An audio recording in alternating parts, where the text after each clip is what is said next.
Hey, it's Tpok and I'm back with Katawa Shoujo. Back to this one. I can't say that I've put much thought into my future. For a moment, I'm distinctly reminded of Lily questioning me about the same subject. It's only been a little over 5 months since I was gasping for air on the ground. It's too soon to be thinking about the future, and besides, Hanako's problems seem much bigger to me right now.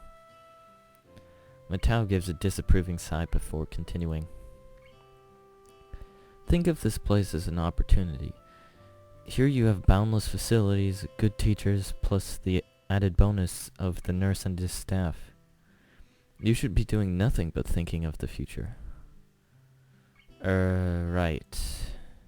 As I raise my head to meet his gaze, a thought occurs to me. It's almost like Matao totally sidestepped the issue at hand.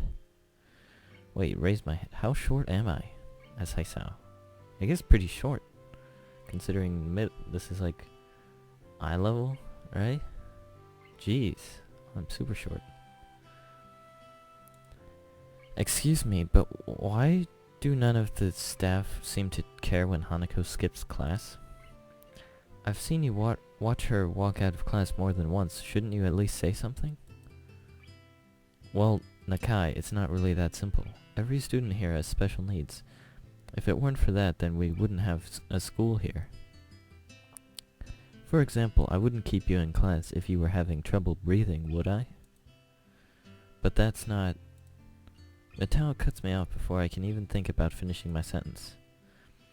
Ikazawa's case is very much like that, but instead of CPR or pacemaker, what she needs is time and space.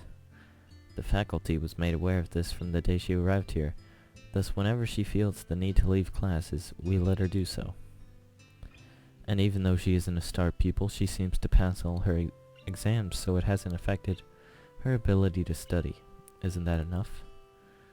I open my mouth to protest, but I can't find a fault in his argument.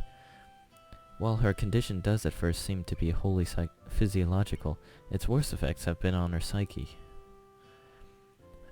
It still puts me off, though. Isn't he just passing on the responsibility for her problem?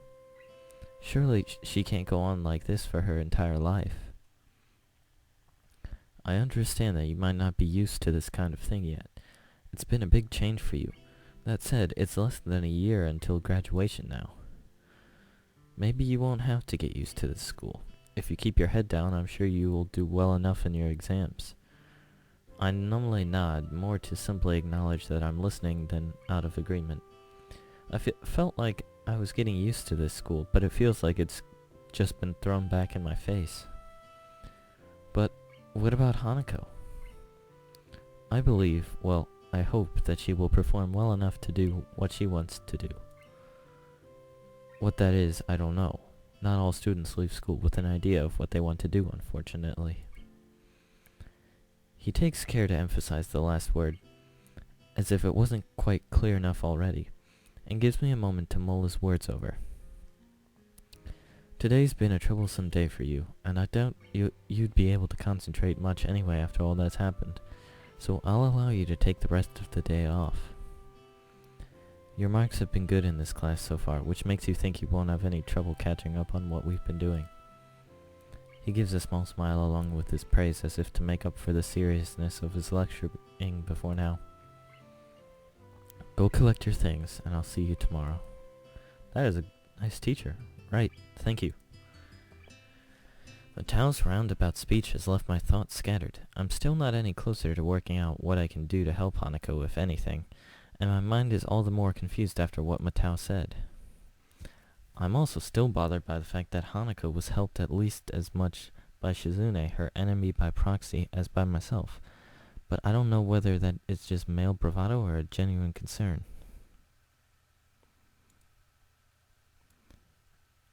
While I collect Hanako's and my things from the class, I continue to try and sort out my feelings. I want to say that I understand her, that I'm there for her, but while I might have been able to say that just yesterday, I can't say it now. I wish I could. I lay on my bed trying to collect my thoughts. After Hanako's panic attack, I found myself fundamentally reassessing the relationship we share and what I know about her. I had a hard enough time dealing with 4 months in the hospital. One look at her scars told me that she was in one for a lot longer than I was. Be that as it may, I know next to nothing about her past. She has told me about the house fire, but only in the most basic way. And what of her family? I still haven't asked Lily about them. There hasn't been a good opportunity to bring it up. I don't know where she grew up, or what her old school was like, nor of her past friends, her wishes and ambitions. Not even her tastes in music, food, and movies, all the little things that I knew about all of my old friends. Just what have I been doing for all this time with her, and I've been with her and Lily? In the distance, I hear the bell signaling the end of classes. With any luck, Lily will soon realize that neither Hanako nor I are around and return to the dormitories. My mobile phone starts to ring, cutting my thinking short. It quite startles me, as I've rarely been called since coming to Yamaku. Now I'm talking to a phone. Hello? Hisao Nakai speaking. Oh, Hisao, I'm glad I found you. You weren't at any of our usual places, so I thought this would be the fastest way to contact you. I probably should have guessed it would be Lily, as she's the one of the few people I've given my number to. Even through the phone, her voice sounds slightly on edge. Hanako and I left class early. She had some kind of panic attack. The line goes silent. If it weren't for the background static, I would have thought Lily had hung up on me. I understand. Could you come by my room? I'd like to talk with you. Sure, I'd appreciate the chance to have a bit of a talk, actually. Good. I also have some bad news. I think we should discuss this in person. It's hard to grasp the seriousness of the situation from Lily's tone. She sounds so calm most of the time, but that could be a good or a bad thing, depending on how you look at it. Okay, I'll be right there. I collect Hanako's school things from my desk and head straight for Lily's room. I rap my knuckles on her door, and she soon calls me in. Lily sits on at the table inside her room, looking a little worse for wear. I guess that's because of the bad news. Following her gesture of invitation, I sit across from her and lay Hanako's things on the table. Well, there's no point in either of us waiting. Would you mind going first, Hisao? What happened today? My memory of the incident is already beginning to fade, but I explain it as best I can to Lily. Inviting Hanako to work with the group, Shizune and Misha's questioning, our foray to town getting discovered and the subsequent panic attack. I add Shizune's reaction almost as an afterthought, but Lily seems to take some kind of comfort in hearing about it. I guess rivals don't become rivals for no reason. There must be some history there, but now isn't the time to explore it. I see. She had said her therapist sessions were helping, but I had my doubts. It's quite a shame. Her birthday has caused problems before, but I had hoped that she would have improved with you around, and the more intensive therapy. Where is Hanako now? Last time I saw her, she was in the infirmary. I guess she's gone back to her room by now. She wasn't in the library or the tea room when I checked, so I can only assume that too. You said you had some bad news. What's the matter? Do they concern Hanako? Lily shifts her position, the body's way of saying she's searching for the right words. My aunt has fallen gravely ill. I'm afraid I'm going to be heading back to Scotland to visit her, and to spend some time with my family. What? Is she alright? When do you leave? I'm not altogether sure of exactly how she's faring at the moment, though last I heard she was stable. I'll be leaving Saturday. It's the earliest flight I could get. Stable. That's code for needs to stay in the hospital. I've been stable long enough to know that, and to know that it doesn't necessarily mean someone is in good condition but merely treading water. On the upside, stable is much better than critical condition. At least she's not on the brink of death. Stable. That's a relief. Yes, but this means I won't be here for Hanako's birthday. I wanted to tell you now so we could think of something before we told Hanako. After today's events, I'm not even sure there's going to be an issue if we simply cancel the party.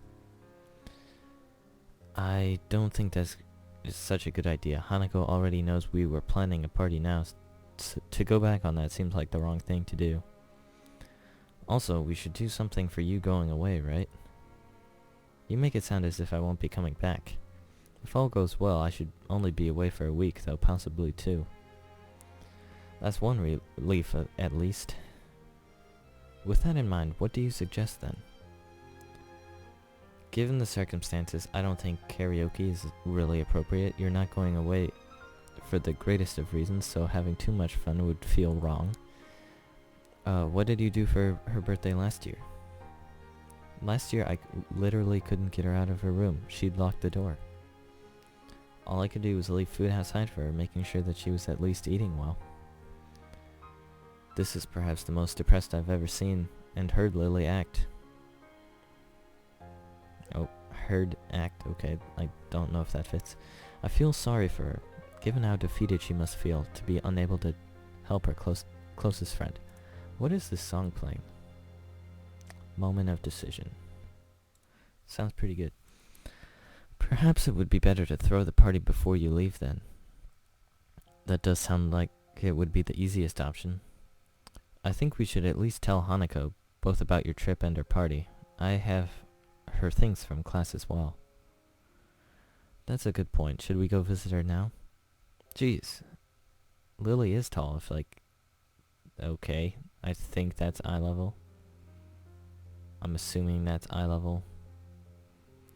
Unless I'm farther back, which in case it might be here. She's taller than me though, I would assume.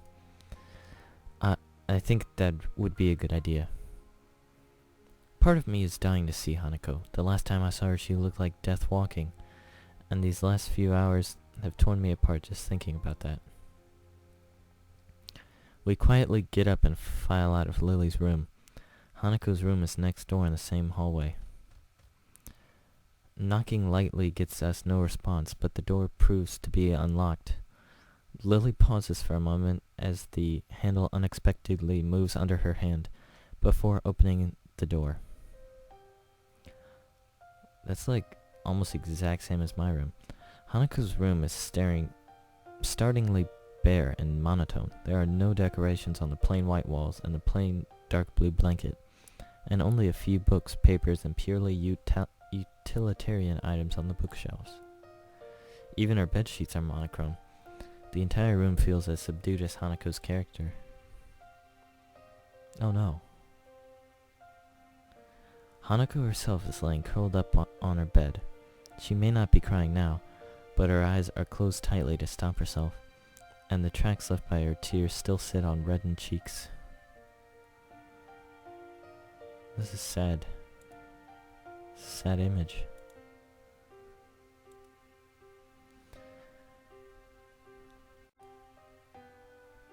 I quietly walk in and set her bag down on her desk, afraid of startling her too much.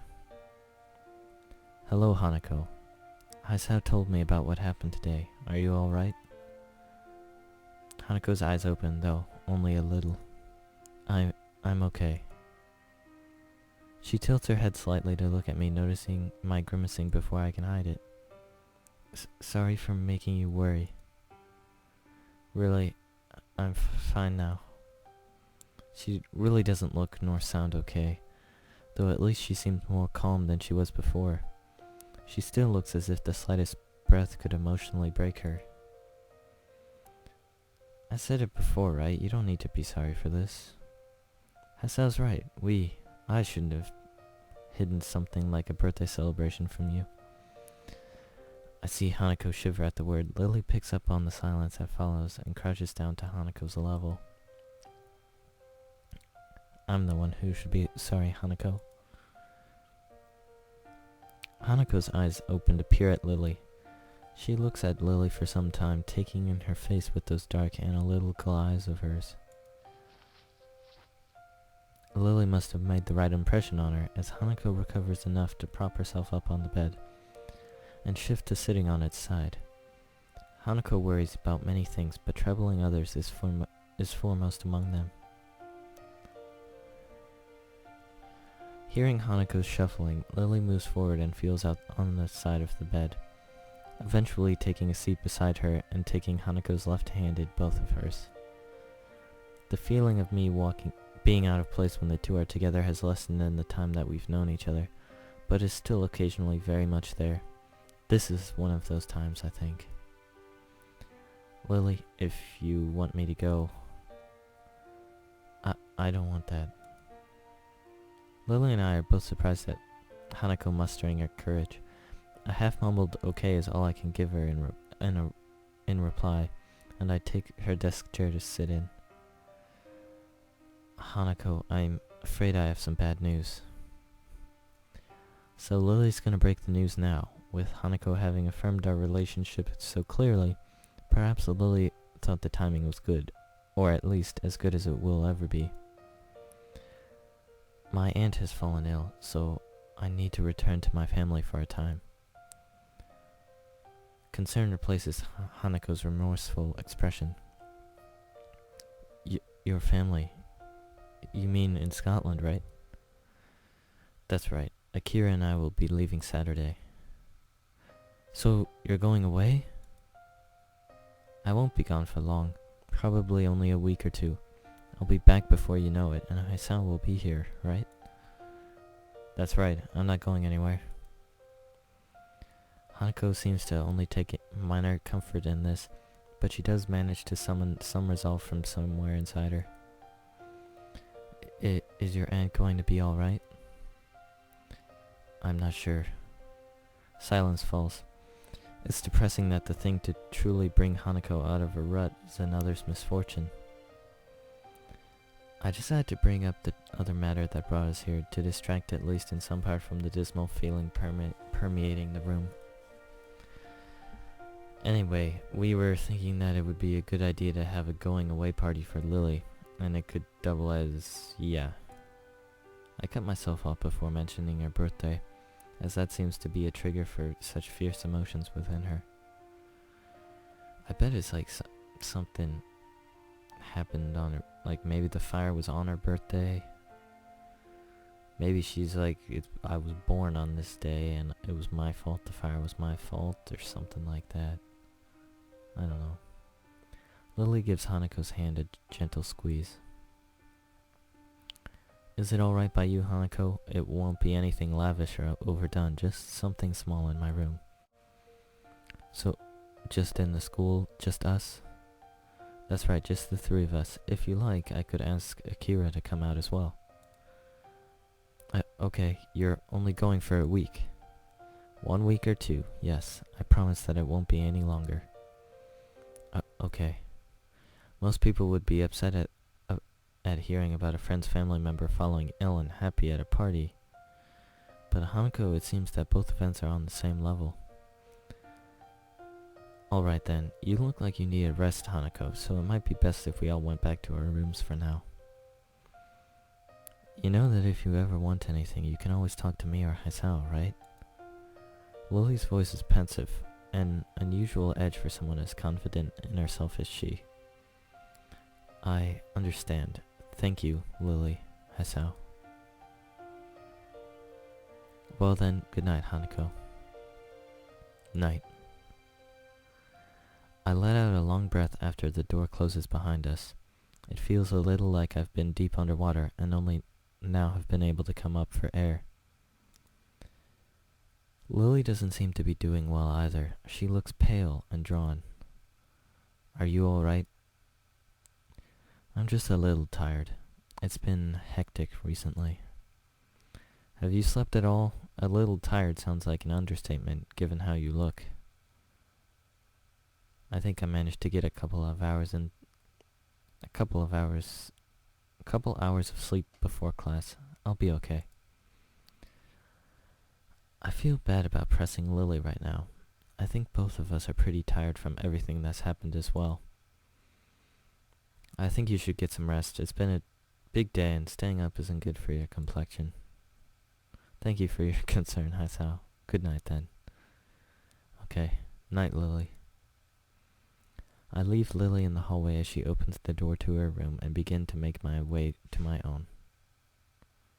As I walk down the quiet hallway, I can't get that image of Hanako out of my mind. Huddled and pitiable, lying helpless with tears on her cheeks, I began to think that she was just a normal, if extremely shy person, but her problems run much deeper. Trying to take our relationship further than what we share now, when she's so fragile and vulnerable, wouldn't be right. I don't need to be any more than her friend in order to protect her, to try and stop anything like this from ever happening again. The possibility of my feelings for her going beyond that doesn't matter anymore. Hanako is precious to me, and that's why I can't take advantage of her. But even so, there's still that sting when I feel when I think that way. For now, I need to sleep. Tomorrow, hopefully, will be a better day. That was one long day. That was like an hour-long day, almost. I'll check. Once start the new day. 50-minute day. Reaching out. Okay, I think I'm just gonna save it here. I haven't had a choice in forever. Jeez Louise. Okay, well, that was it's becoming a very sad story. But, yeah, I'll continue on with Hanako's story, later on this week. Maybe even tomorrow, I don't know.